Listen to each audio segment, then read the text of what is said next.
The brain is an amazing and complex organ. And while many people are fascinated by the brain, they can't really tell you that much about the properties about how the brain works because we don't teach neuroscience in schools. And one of the reasons why is that the equipment is so complex and so expensive that it's really only done at major universities and large institutions. And so in order to be able to access the brain, you really need to dedicate your life and spend 6.5 years as a graduate student just to become a neuroscientist to get access to these tools. And that's a shame because 1 out of 5 of us, that's 20% of the entire world, will have a neurological disorder. And there are 0 cures for these diseases. And so it seems that what we should be doing is sort of reaching back earlier in the education process and sort of teaching students about neuroscience, and so that in the future they may be thinking about possibly becoming a brain scientist. And so when I was a graduate student, my lab mate Tim Marzullo and myself decided that, what if we took this complex equipment that we have for studying the brain and made it simple enough and affordable enough that anyone, an amateur or a high school student, could learn and actually participate in the discovery of neuroscience. And so we did just that. A few years ago, we started a company called Backyard Brains, and we make DIY neuroscience equipment. And I brought some here tonight, and I want to do some demonstrations. You guys want to see some? All right. All right, so I need a volunteer. So right before, what is your name? All right, Sam. I'm going to record from your brain. Have you had this before? No. Okay. All right. I need you to stick out your arm for science. Roll up your sleeve a bit. All right. And so what I'm going to do, I'm putting electrodes on your arm, and you're probably wondering, I just said I'm going to record from your brain. What am I doing with your arm? You have about 80 billion neurons inside your brain right now. They're sending electrical messages back and forth and chemical messages.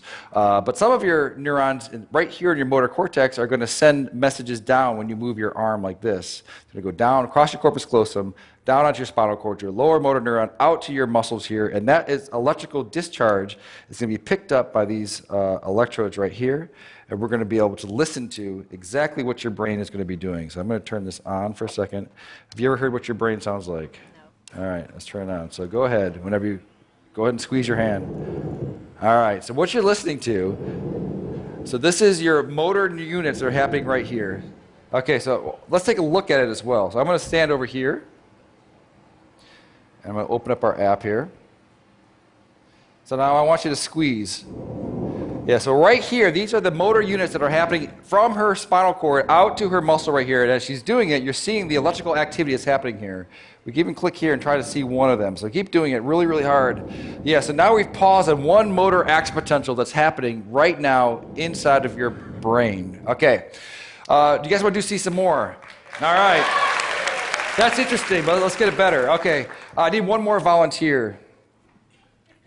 Okay. What is your name, sir? Miguel. All right. You're going to stand right here. So Miguel, when you're moving your arm like this, your brain is sending a signal down to your muscles right here. I want you to move your arm as well. All right, so your brain is going to send a signal down to your muscles. And so it turns out that there is a nerve that's right here that runs up here that innervates these 3 fingers.